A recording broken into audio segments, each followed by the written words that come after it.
Sorry, start again.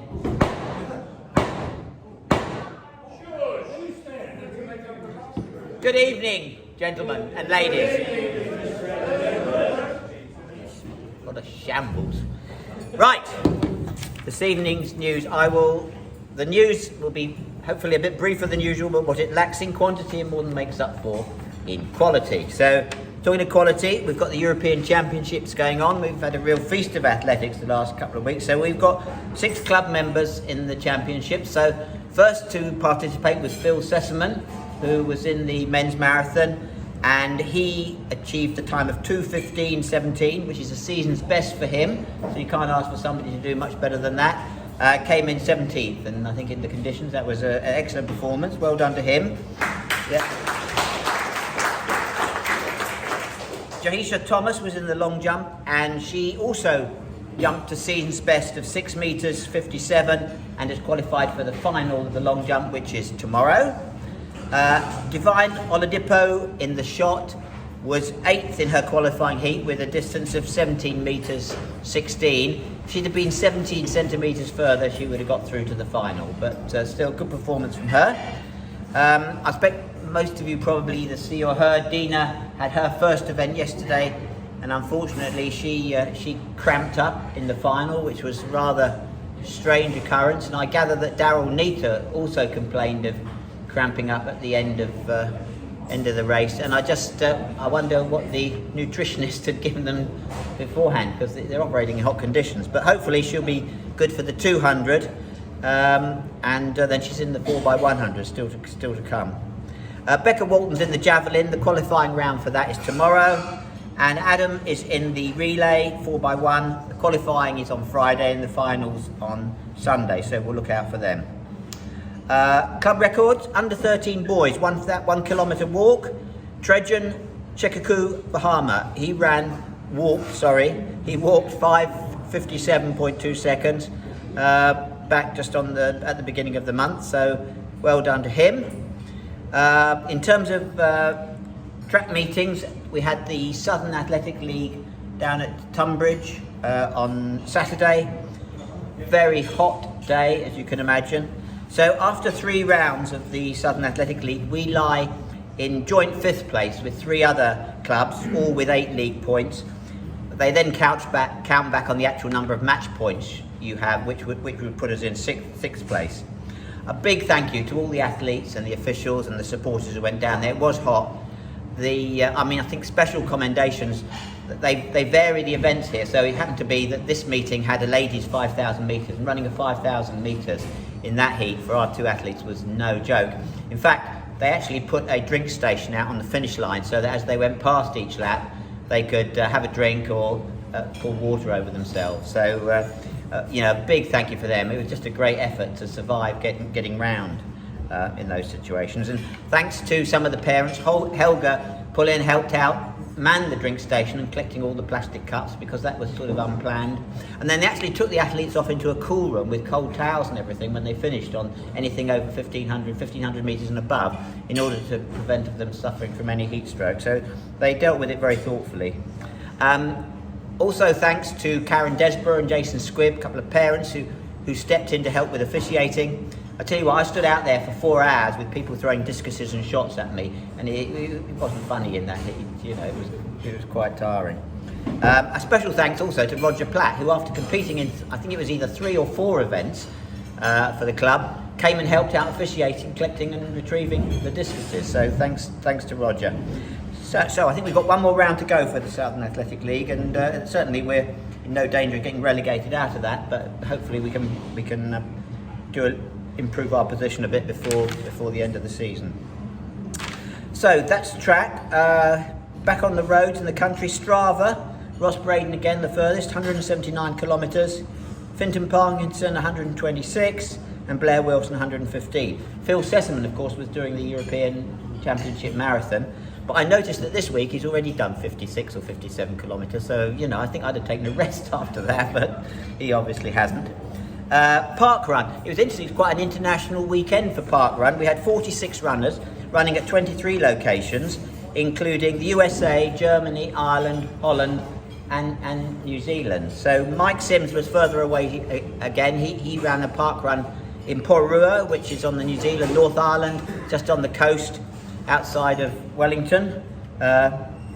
Very pleasant. First place, the first places we had this week. Isla Spink was first at Princeton, which is in Germany. Katie Murray was first in Bromley. Christina Gillody Johnson was first at Victoria Park Run, but not the one at Docklands, but the one near Kitchener in the USA. Okay, and Christina she's in the 11 to 14 year age category, so she's only a youngster. Jake Ling won the park run at Achill Greenway, which is in Ireland.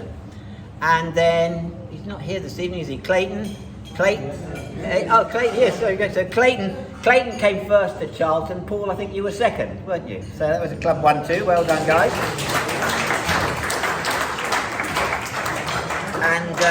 And Abby Barnes was second at Sutcliffe Park, which was good. Doing the Alphabet Challenge, the Kingsmills with George were up at Zuider Park in Holland, where I think Andy ran his season's best park run, which I'm going to attribute to fitness rather than the flatness of Holland, because it'd be uncharitable otherwise. And Zoe ran a pretty good time considering somebody coming back with a broken ankle. So well done you two. The Isaacs report this week, the record was broken at Canterbury by by significantly over 3 minutes. So he's gonna run out of places to break the record at soon. So I'm looking forward to that. Hey, test him. Well, I'll see what he's drinking. Yeah, I don't know, whatever it is, I want some of it. Right, bonus ball. So we got two here. One going back to July. Chris Haynes. This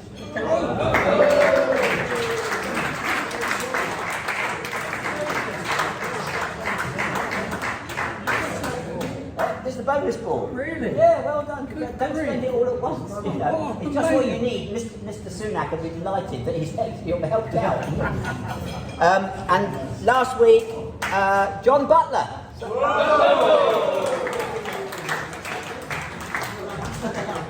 Sorry, I think that's your third win in too short a time. Yeah. Okay.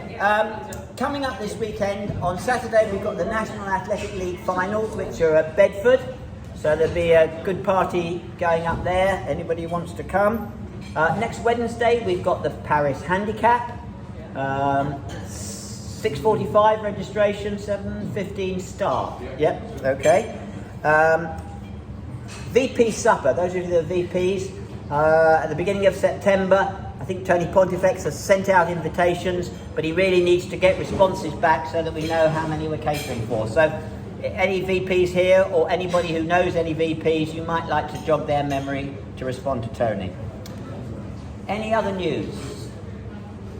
I can't remember what stage we were at in the Commonwealth Games when I said there were two Bronze girls taking part. So I may be repeating myself, but the girl who's in squash, she actually went on to be Commonwealth champion. She's from the Langley Park Club, like Emma Raducanu as well, isn't she? Yeah. But the club she trains at is Bexley Tennis and Squash Club, which is where I think her heart lies, really. So I've been there today to actually take her lecture. Congratulations. To give you an idea of her athletic prowess, the record that we have at Crystal Palace for the junior cross country, she broke that in 2007 and it still stands now. 6 minutes 46 for quite a substantial distance over a mile for an 11-year-old girl. Right. And she's been a Commonwealth champion as well. Georgina Kennedy used to go to Pickhurst School, and the other girl is Evie Smith, whose father is Neil Smith, who was the manager of Bromley Football Club. I think she finished 10th in the 3-metre springboard. Possibly didn't do as well as she hoped, but she'd just come back from, I think, the World or Junior Championship. It's interesting because we were going through some past athletes the other day. I think it's part of a funding application actually to do with the new sports centre. The number of club members we've had who've gone on to succeed in other sports, whether it's Shauna Brown, we got Scottish rugby players, we got bobsleighers, you know, quite a diverse background. So it's good to What was see. really revealing was one of the people at the club who knows her very well said her coach says she's not the most naturally gifted squash player he's ever seen, but her commitment, her training ethos and her level of fitness are just unbelievable. She's ranked 8th in the world now, and she's maybe not the 8th best player in the world, but she's just so dedicated Right. to it. Actually, that reminds me. I don't know where there was another track meet on at the weekend, and I know we had some high jumpers there. And Oscar Whitcomb, I think he certainly jumped a height which makes him the second for his age group, which I think is he under 18 or under 20, makes him the number 2 in the UK. So we got some good people around. Okay, very good. Any more? Only we've got 6 spaces left. Right, well some of those are mine, don't let them all go, Terry. Yeah, I haven't bought any yet, okay. Right, so see you all next week, thank you very much.